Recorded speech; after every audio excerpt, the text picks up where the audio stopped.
ꯃꯃꯥꯡꯗ ꯊꯥꯒꯠꯆꯈꯤꯕ ꯃꯨꯚꯤ ꯑꯁꯤ copyright claim ꯆꯥꯕꯅ ꯃꯔꯝ ꯑꯣꯏꯗꯨꯅ ꯅꯧꯅ ꯁꯦꯝꯗꯣꯛ ꯁꯦꯝꯖꯤꯟ ꯇꯧꯗꯨꯅ ꯑꯃꯨꯛ ꯍꯟꯅ ꯊꯥꯒꯠꯆꯔꯛꯄꯅꯤ ꯃꯁꯤꯒꯤꯗꯃꯛꯇ ꯃꯌꯥꯝꯅ ꯉꯥꯛꯄꯤꯅꯕ ꯅꯤꯡꯁꯤꯡꯖꯔꯤ ꯑꯍꯥꯟꯕꯗ ꯃꯨꯚꯤꯁ ꯔꯤꯚꯤꯜ ꯃꯅꯤꯄꯨꯔꯅ ꯃꯌꯥꯝꯕꯨ ꯇꯔꯥꯝꯅ ꯑꯣꯛꯆꯕꯒ ꯂꯣꯏꯅꯅ ꯏꯀꯣꯛꯅꯣꯅ ꯈꯨꯔꯨꯝꯖꯔꯤ ꯉꯁꯤꯁꯨ ꯃꯨꯚꯤꯁ ꯔꯤꯚꯤꯜ ꯃꯅꯤꯄꯨꯔꯅ ꯁꯥꯏꯟꯁ ꯐꯤꯛꯁꯟ ꯀꯦꯇꯥꯒꯣꯔꯤ ꯃꯅꯨꯡ ꯆꯟꯕ ꯃꯨꯚꯤ ꯑꯃ ꯄꯨꯗꯨꯅ ꯂꯥꯛꯆꯔꯤꯕ ꯃꯨꯚꯤ ꯑꯁꯤꯒꯤ ꯃꯃꯤꯡꯅ Everything Everywhere All at Once movie ꯑꯁꯤ ꯍꯟꯗꯛ ꯆꯍꯤ 2022ꯗ ꯔꯤꯂꯤꯖ ꯇꯧꯗꯨꯅ IMDbꯒꯤ ꯔꯦꯇꯤꯡꯗ 10ꯒꯤ ꯃꯅꯨꯡꯗ 8.3 ꯐꯪꯉꯤ Rotten Tomatoesꯗꯅ 95% ꯐꯪꯗꯨꯅ ꯍꯟꯗꯛ ꯆꯍꯤ 2022ꯒꯤ ꯇꯣꯞ ꯔꯦꯇꯦഡ് ꯃꯨꯚꯤ ꯑꯃ ꯍꯥꯏꯕꯗꯨ ꯑꯣꯏꯔꯤ ꯃꯨꯚꯤ ꯑꯁꯤꯗ ꯃꯔꯨ ꯑꯣꯏꯔꯤꯕ ꯁꯛꯇꯝ ꯂꯥꯡꯂꯤꯕꯁꯤꯡꯗꯤ ꯑꯦꯕ꯭ꯂꯤꯟꯒꯤ ꯁꯛꯇꯝꯗ ꯃꯤꯁꯦꯜ ꯌꯣ ꯃꯍꯥꯛꯀꯤ ꯅꯨꯄꯥ ꯋꯦꯃꯟꯒꯤ ꯁꯛꯇꯝꯗꯅ ꯀ꯭ꯋꯥꯟ ꯃꯈꯣꯏꯒꯤ ꯃꯆꯥꯅꯨꯄꯤ ꯖꯣꯏꯒꯤ ꯁꯛꯇꯝꯗꯅ ꯁ꯭ꯇꯦꯐꯦꯅꯤ ꯁꯨ ꯑꯁꯤꯅꯆꯤꯡꯕꯅꯤ ꯃꯨꯚꯤ ꯑꯁꯤ ꯃꯅꯤꯄꯨꯔꯤꯗ ꯍꯟꯗꯣꯛꯆꯕ ꯃꯇꯝꯗ ꯁꯣꯏꯈꯤꯕ ꯂꯥꯟꯈꯤꯕ ꯆꯤꯊ ꯅꯥꯟꯊꯧꯕ ꯌꯥꯎꯔꯕꯁꯨ ꯃꯨꯚꯤꯁ ꯔꯤꯚꯤꯜ ꯃꯅꯤꯄꯨꯔꯒꯤ ꯃꯥꯏꯀꯩꯗꯒꯤ ꯉꯥꯛꯄꯤꯌꯨ ꯍꯥꯏꯅ ꯃꯌꯥꯝꯒꯤ ꯃꯐꯝꯗ ꯅꯣꯂꯨꯛꯅ ꯅꯤꯡꯁꯤꯡꯖꯔꯤ ꯑꯗꯨꯗꯤ ꯃꯨꯚꯤ ꯑꯁꯤ ꯍꯧꯖꯔꯒꯦ ꯃꯌꯥꯝ ꯄꯨꯛꯅꯤꯡ ꯆꯪꯅ ꯇꯥꯃꯤꯟꯅꯔꯁꯤ ꯃꯨꯚꯤ ꯑꯁꯤꯒꯤ ꯃꯔꯨ ꯑꯣꯏꯔꯤꯕ ꯁꯛꯇꯝ ꯂꯥꯡꯂꯤꯕꯤ ꯑꯦꯕ꯭ꯂꯤꯟ ꯋꯥꯡ ꯑꯁꯤ ꯆꯥꯏꯅꯤꯁ ꯑꯃꯦꯔꯤꯀꯥꯟ ꯑꯃ ꯑꯣꯏꯅ ꯃꯇꯝ ꯀꯨꯏꯔꯕꯩ ꯃꯥꯡꯗ ꯃꯍꯥꯛꯀꯤ ꯍꯁꯕꯦꯟ ꯋꯦꯃꯟꯒ ꯂꯣꯏꯅꯅ USꯗ ꯂꯥꯛꯇꯨꯅ ꯂꯩꯈꯤꯕ ꯃꯤꯁꯛ ꯑꯃ ꯑꯣꯏꯔꯝꯈꯤ एब्लिन वांग अमदी वेमन मखोय अनिगी ओइबा फिसु फिसामबगी थबक लॉन्ड्री अमा चलाइदुना हिंगलमबनी अदुबु हौखिबा सही खरा असिदा मखोयगी सिनफम अदु चलाइबदा अवाबा अमा ओइरमे मरमदी US रेवेन्यू सर्विस IRS दगी मखोयना चलाइबा लॉन्ड्री अदुदा यंगसिलक्तुना चलाइबा ngamdana थोंग लोनबगी फिबमदा लेरमे एब्लिन की पुंसी असि महांगना पामलिबा निंगजरुरिबा अदुदा ओइरामदे महाकी नुपा वेमनना एब्लिन गा डाइवोर्स तौनबा सेम साबा हौरक्लमे मखोय अनिगी मसानुपी जोय कौबी अमा लैरमखी अमदी मसानुपी जोयगा ममा मपागा लैनरिबा मरी अदु अफाबा हाइबदु ओइरमदे एब्लिन गी मपा ममिंगना गोंग कौबा मियोय असि US दा लाक्तुना मसानुपी एब्लिन गा उनरमे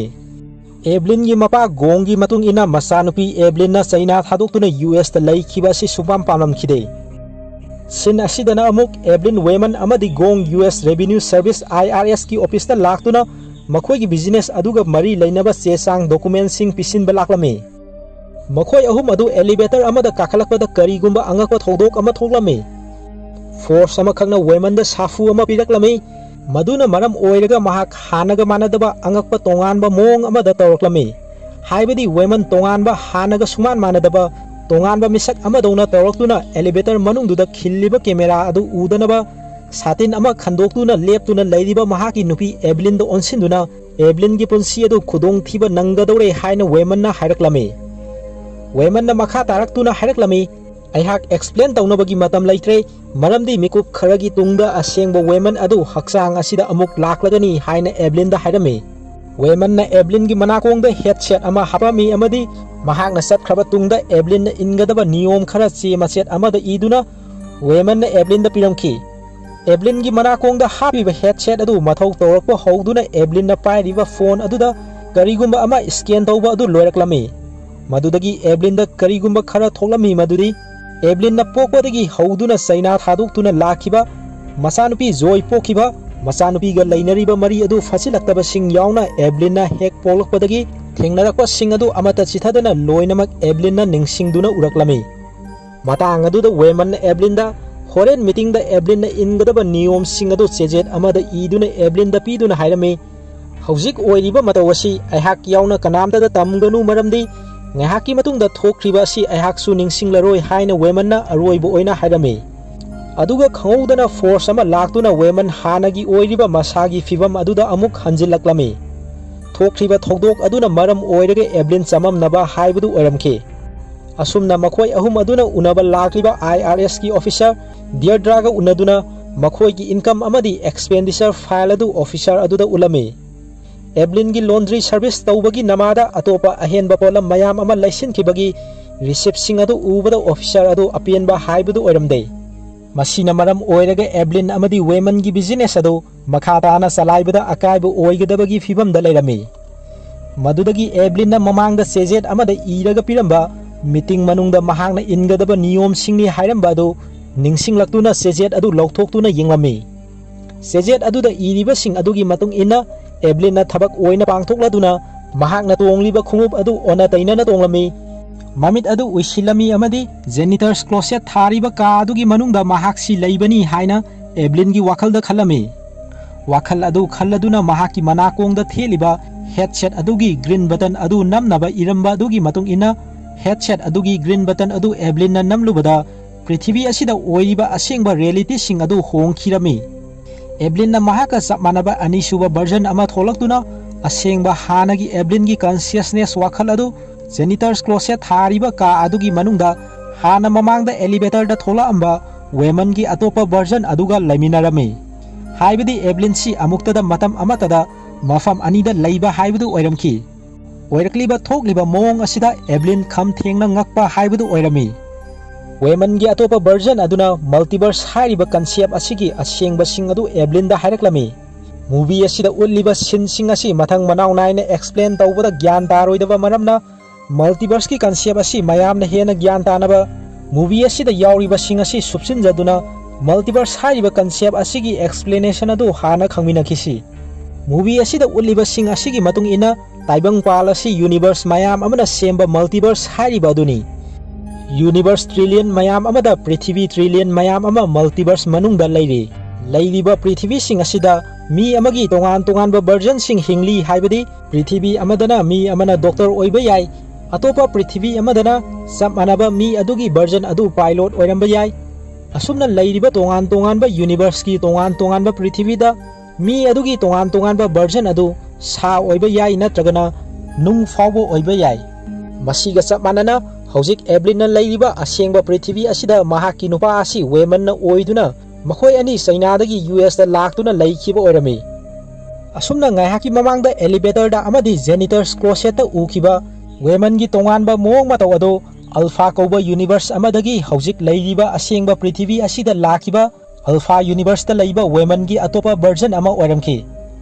Alpha kauba universe asi hojik fawgi oina universe singi marakta yamna advance oiba universe haibadu oiduna multiverse ki concept asi alpha universe asidagi puthorakpa oiramki. Alpha universe asigi manungda leiriba alpha ata Evelyn gi version asi scientist ama oiduna tongan ba universe ta mioibagi wakhal consciousness asi matau karamna chatkadage haibagi lambi adu puthorakhiba mioi ama oiramki. Hairiba alpha ata gi Evelyn gi atopa version amana puthorakliba mioibagi consciousness adubu tongan ba universe ta chatpa yabagi thong aduna alpha ata leiriba women gi atopa version adugi consciousness adu hojik akhoina leiriba sangsar Prithivi asigi women da transfer tawrakpa oiramki. Asumna janitor's closet adugi manungda multiverse hariba concept asigi samlapa ama alpha ata gi lakliba women na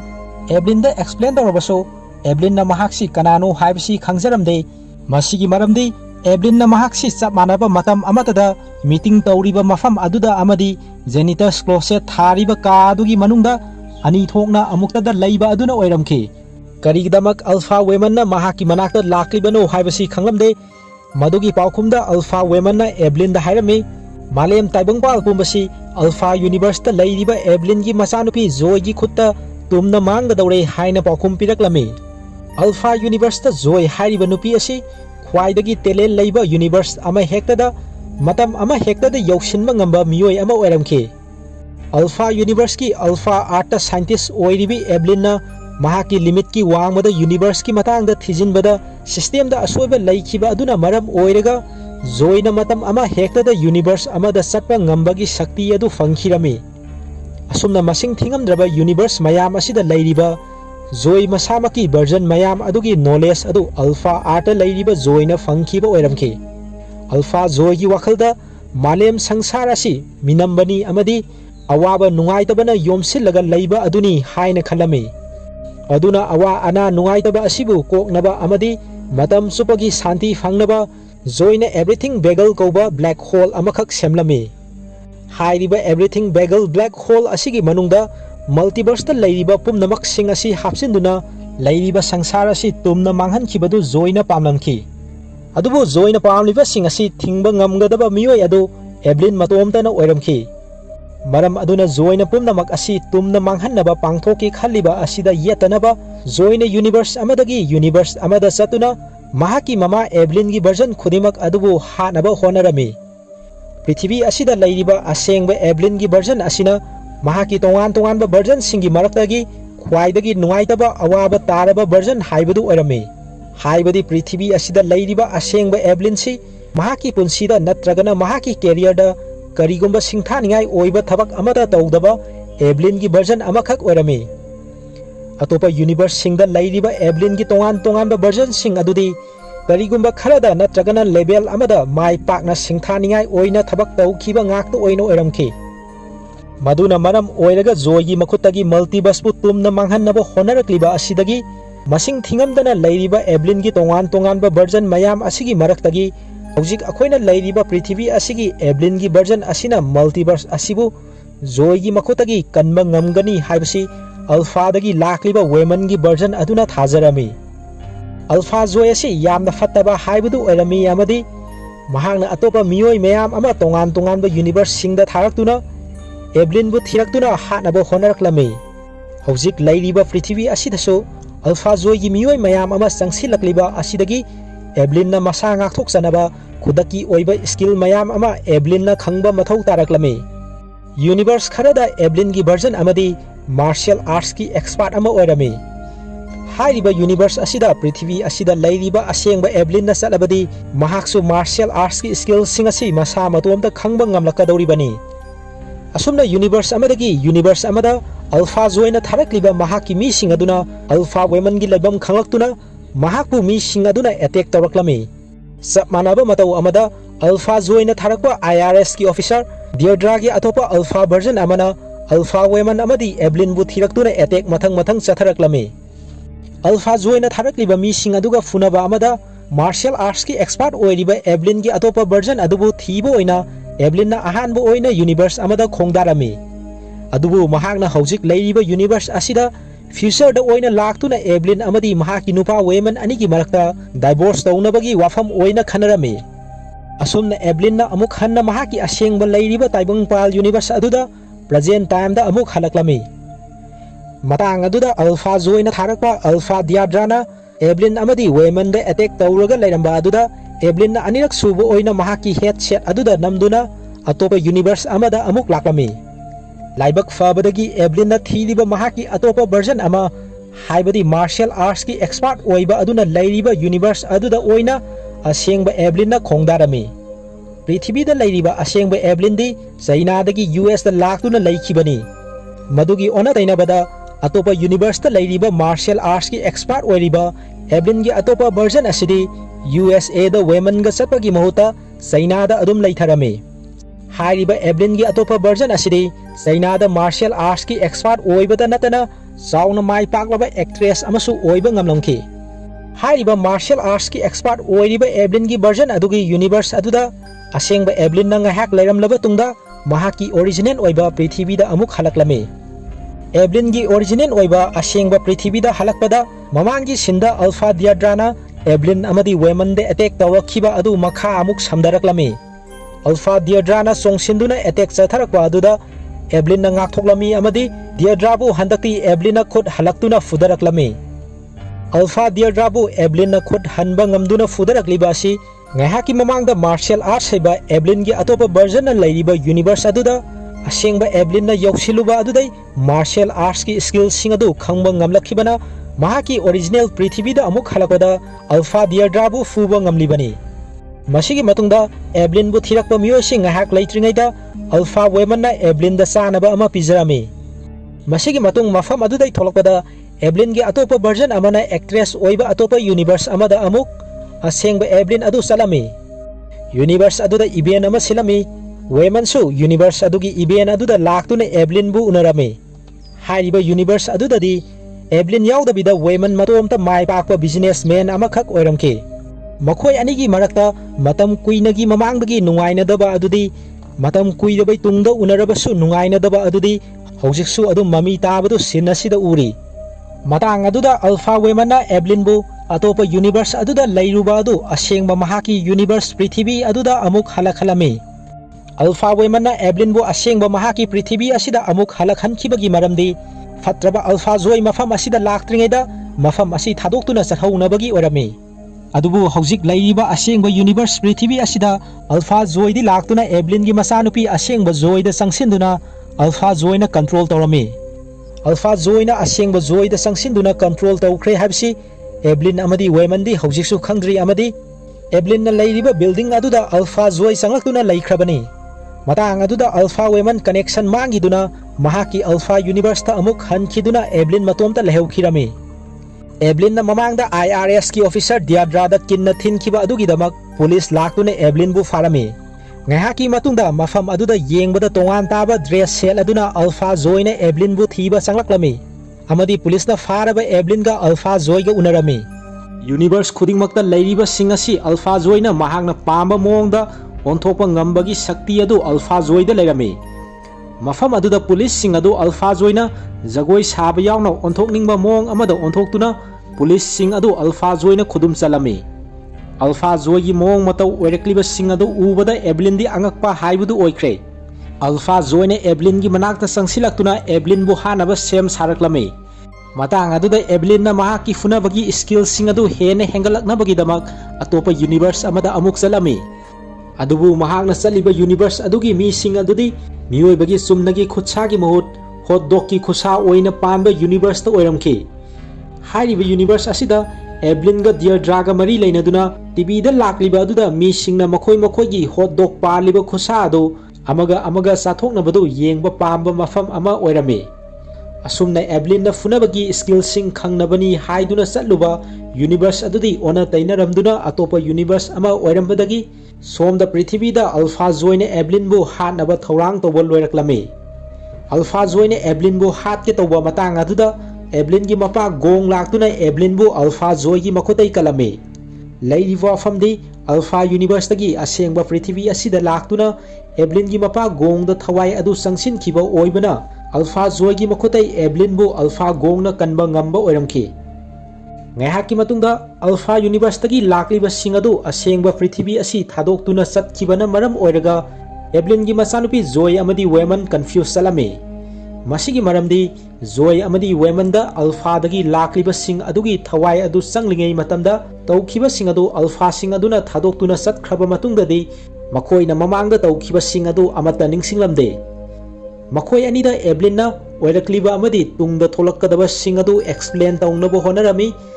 Adubu Joy amadi Women na Evelyn na makhoi da hariba sing adu asengbo oiba yaroi maram chade khanduna thajaramde. Nakal amadana Alpha Universe ki fatraba Alpha Joy na mi mayam ama mahaki control makhada thamduna Evelyn gi family aduda attack chatharaknaba sem saraklami. Somdana asengba Evelyn na tongan ba universe singda yoksinduna mafam dugi Evelyn gi tongan ba version sing aduna khangliba hairiba skill sing adu asengba Evelyn na khangnaba tongan ba universe singda yoksilami. Tongan ba universe ki Evelyn gi tongan ba version sing adu mamit udabi nupi isai sakpi cook oiba artist oiba yauna pizza company amagi street artist oiba su yaurami. Asumna Evelyn gi family adubu attack tawnaba Alpha Joy na control tawduna tharakliba mi sing adu Evelyn gi tongan ba version singdagi fanglakliba skill sing adu sizinaduna Evelyn na mayam adubu maithiba pirami. Aroibadidi Evelyn mayam aduga funabada sokthaduna makhada taraklami amadi asengba Women na sangsinduna Evelyn na makhada tarakpa adu ngakpirami. Matang aduda asengba Women da Alpha Women gi thawai adu amuk sanglaktuna Evelyn da haraklami. Nahakna tawriba funakriba sing adu aina yenglaga lakpani. Multiverse asida layriba mi mayam asi nahakna kalle haina Alpha Women na Evelyn da haraklami. Nakal amadana Alpha Universe da fatraba Alpha Joy na mahaki mapa Alpha Women bu hatoklami. Masina maram oiraga som da Prithvi da su Evelyn gi pambom da Alpha Women su sibadu Evelyn na urami. Alpha Women sikhibadai asengba Women oina amuk mikap tholaktuna hagolaklami. Matang aduda Alpha Universe ki fatraba Joy na Prithvi gi asengba Joy da amuk sangsilakuna Evelyn gi manakta amuk hanna laktuna haujikpi Alpha Joy na pamliba tawge khalliba adu kanamtana thingbinaba leiraroi haina Alpha Joy na khalami.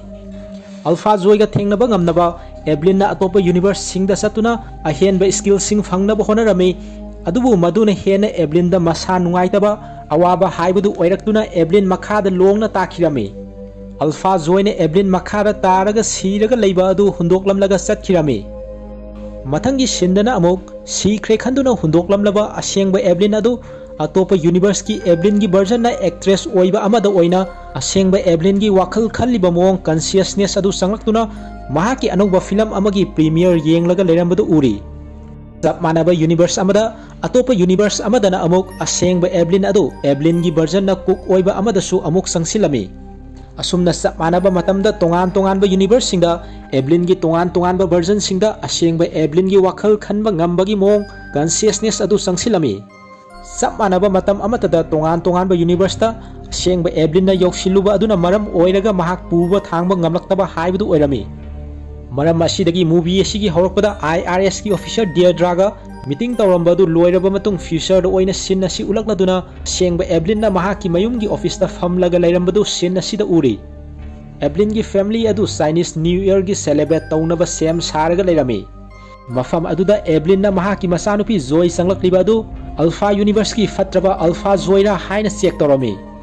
Matang aduda Alpha Joy na Evelyn gi masanupi Joy da sangsilaklami. Alpha Joy sanglakuna mahaki masanupi Joy bu control tawkre haibasi Evelyn su khanglaklami. Asumna Alpha Joy amadi Evelyn tongan ba universe ki tongan ba reality singda makhoi ani mungnaraklami. Makhoi ani na laidi oina pokpa universe ta su makhoi ani gi marakta muknaba adu thoklami. Alpha Joy na Evelyn bu khudum sanduna mamangda Alpha Joy na universe asibu tumna manghannabani haiduna sakhiba everything bagel black hole koba adugi manakta Evelyn bu puraklami. Bagel gi matengna pot amagi asengba masak adu khangba ngamhangani haina Alpha Joy na Evelyn da hairaduna khumjinduna leiriba bagel adugi manakta Evelyn bu pusilaklami. Bagel bu khumjilliba adu hangdoraklami amadi Alpha Joy bu fattaba mi ama ohenkhiba adugumna Evelyn su fattaba mioi ama ohennaba bagel adu mathau tawraklami. Bagel aduna Evelyn gi version khudimakna thengnariba mayoknariba problem sing adu asengba Evelyn da uhallami amadi Evelyn na punsi asi karimta maru oide mathau tadi haibasi khanglaklami. Tongan ba universe ta leiriba Evelyn gi version khudimak aduna hingliba punsi asi karigumba ama natragana amada awaba nungaitaba mayoknarami. Chap manaba sangsara asida pokliba leiriba mipum khudimak asi Evelyn gi tongan ba version sing adugumna karigumba ama natragana amada awaba nungaitaba mayoknai haibasi Bagel na Evelyn da uhallami. Asumna Evelyn na khanglaklami madudi karigidamak mahaki masanupi Alpha Joy na sangsarda leiriba pumnamak sing asi loisinba pamlibano haibadu. Alpha Joy na Evelyn bu universe khudingda thirakliba asi Evelyn bu mahakna hatnaba oiramde. Alpha Joy na uriba khalliba fauriba sing adubu chap manana uba fauba ngamgadaba mioi adu mahakna matam kuinadai thirakpa oiramki. Matau asumna Alpha Joy na uriba sing adu Bagel aduna Evelyn da uhallamki. Mathangi sin asidana amuk universe amada mama masa ani nung oina leiduna makhoi gi oiba pau faunabagi mong telepathy gi thongna nung ani du wari sanarami. Nung oina poklaba makhoi gi punsi dasu thawai panba mi amadona awaba nungaitaba asi mayoknarami. Aduga sin asi amuk Bagel leiriba aduda amuk ulaklami. Alpha Joy na karigidamak mahakna Bagel asi sakribano haibasi Evelyn da tamlami. Mamangda Alpha Joy na sariba Bagel asina sangsara asida leiriba pumnamak sing asi tumna manghallani haina khanaramba adugi ona tainaba oiramki. Alpha Joy na Evelyn da hairami mahakna Bagel sakribasi sangsara sida leiriba pumnamaksi tumna manghannaba sakhiba nate isa itomda sijanaba manghankhiba yanabagi damakta sakhibani. Multiverse asida leiriba mahaki tongan ba version singna chap manana mayoknariba awaba nungaitaba sing asidagi Bagel asigi manungda sangsinduna nanthokpa ngamgadra haibasi mahakna yengba pami haina Evelyn da hairami. Asumna Alpha Joy amadi Evelyn na sangsara asida hinglaga leibagi artha thokte haibasida thajaraduna makhoi anigi tongan ba universe singda hingliba version sing yauna pulap makhoi gi punsi asi Bagel manungda sangsinduna loisilage haina lepami. Asumna makhoi anina aroibada everything Bagel black hole adugi mangda leptuna makhoi na khalliba adu pangthoklage haina punna sem saraklami. Matang aduda khangowdana Evelyn da karigumba ama khanglaklami uraklami. Evelyn na mahaki asengba prithvi da tawriba sing aduda masa matomda focus pijarami. IRS ki officer Deirdre na police ka loinaduna Evelyn na chalairiba business ta tax ka mari leinaba aranba sasinaba sing yawba amadi mamangda IRS ki office ta Evelyn hoi gi family aduna mathong maram khangan khidaba adugidamak Evelyn bu fanaba laundry aduda Deirdre na police puduna laklami. Police sing aduna Evelyn bu makhut punsinduna faraga leirami amadi Evelyn gi nupa wemanna Deirdre da wari saduna makhoi bu thadok piramnaba haina taknaduna haijarami. Wemanna hairiba sing aduda aroibada Deirdre na yaraktuna makhoi na chalairiba laundry service adugi matik saba audit tawduna income expenditure sing adu submit taunabagi hapta amagi matam fanglami aduga weman na mahaki nupi Evelyn gi manakna laktuna pumnamak asi karisu tauraroi haina hairaklami thawong sing asina Evelyn na khanglaklei madudi hingliba punsi asida karigumba khara amadi maru oi darkar oi apikpa thawong sing pochak singna hingnabagi mamal ama ohelli haibasi Evelyn na khanglaklami mamangda begal aduna Evelyn da utkiba karigumba amata maru oide darkar oide haibadugi ona tainabada Evelyn na khanglaklami nakal amadana Evelyn na actress oiba universe amadasu movie premiere ama yengba loiraba tungda Evelyn amadi weman unarami hairiba universe aduda makoi ani lapthoknana tongana leinabagi maram mayam ama leirami maram mayam adu Evelyn na nathaiduna thamlaga makoi ani amuk hanna naksinanaba date tauksi haina weman da Evelyn na hairami masiga sap manana hotdog ki khusa oina panba universe ta Evelyn amadi Deirdre ani gi marakta leiriba khenaba sing adu solve tawrami amadi nungai yaifaba couple ama oina hinglaklami asum tawna Evelyn na leiriba tongan tongan ba universe trillion mayam asida hingduna leinabagi maram sing adu Evelyn na khanglaklami masina maram oiraga leiriba asengba prithvi asida mamangda laundry da ulamba sin adu makha tarakladuna Evelyn na weman da konsilami masina takle madudi mamangda everything bagel black hole da Evelyn na fatraba alpha joy ga punna sangduna sijanaba manghannabaki wakhal tawkhiba du aranba wakhal oiramduna Evelyn haujikti bagel aduda sangduna thawai thaba ngamlaroi haibasi mahakna khanglaklami madudagi fatraba joy na control tawba mahaki mi mayam ama Evelyn da attack tawnaba thajilaklami adubu Evelyn na akonbada khanglakhiba sing adu mayam aduda su uhallami khanghalami aroibadadi alpha joy na control tawriba mayam adusu punsi asi hingduna leibada mamal lei haibasi khanglaklami adum oinamak alpha joy di mayam na farokliba khalliba adugumna khallu haibe yaramde everything bagel black hole leiriba adu tamna alpha joy na sangsinduna masa matomta loisinjanaba honaraklami matang aduda haujik leiriba asengba prithvi asida Evelyn gi masanupi joy gi girlfriend adu Evelyn na mahaki mapa gongda sataklami amadi masanupi joy na nupi masel ngakta khangnariba aduda Evelyn na masanupi joy gi damak makhata na ikaiba faudre haibadu ulami movie asigi horokpada Evelyn amadi joy gi marakta leiramba mari adu afaba oikhidrabasu aroibadadi makoi anigi marakta leinariba mama masa oibagi mari adu faraktuna punna pungmen pangmen minaraklami pumnamak singa sina maram oiraga fatraba alpha joy na punsigi asengba masak adu khanglaktuna sangsar sida leiriba pumnamakna nahaki mayokta leikhrabasu punsi asibu mamal leina hingba ngamnabagi damak karigumba posak ama natragana kanagumba miyoi amadi nahaki damakta leptuna leigani haibasi alpha joy na khanglaklami begal aduda joy na songsinduna sijanaba hona khiba adudagi Evelyn weman amadi gongna punna joy bu begal adudagi singtholangki amadi joy mahaki asengba hana leiriba aduda hanjinduna mahak amadi mamagi marakta leiriba khenaba sing adu aroibadadi leiramkhide masigi matungda sinnasi hapta amagi matungda amuk ulakli Evelyn gi family adu IRS ki office ki mapalda leiduna makoi gi business ki audit tawkhiba adugi aroiba che sang sing adu pikhanaba leiramki joy gi girlfriend adu makoi gi family da tilhanbada ama toina yanarami amadi joy gi maithongda momon minok tamjarami mamangda Evelyn amadi women divorce tawnabagi thorang tawrurabani adubu thokriba sing aduna makoi ani gi leinariba mari adu hena sesilaklami makoi anina naha oiringaida tawkhiba adugumna women bu Evelyn na ikai khumnarami amadi women na haiba sing adu Evelyn na tarami makoi gi business ki audit tawkhibagi che sang sing adu IRS ki officer Deirdre da pisilami amadi Deirdre na yengsilaba tungda che sang sing adu asoiba yaudre haiduna ayaba pirami Evelyn na tongan tongan ba universe mayam amada yaushinduna mahak na tongan tongan ba saklon mayam ama lawba ngambagi oithokpa leirurabaso haujik mahaki punsi asina oirakliba asida apenbo oijaduna Evelyn haraujarami asumna Evelyn na mahaki family da saukthokjabagi midyeng amaga loinana yengladuna movie asi matang asida loisili wari asi matang swaida loijare tabiriba khwai miyamna like subscribe comment amadi share tawiduna channel asibu pungning thogatpiyu amasung matung tarakpada hena nungai nungairaba video kiyama thagatpa ngambo ijage haina movies reveal manipur gi makai dagi aroibada nolukna ningsingjari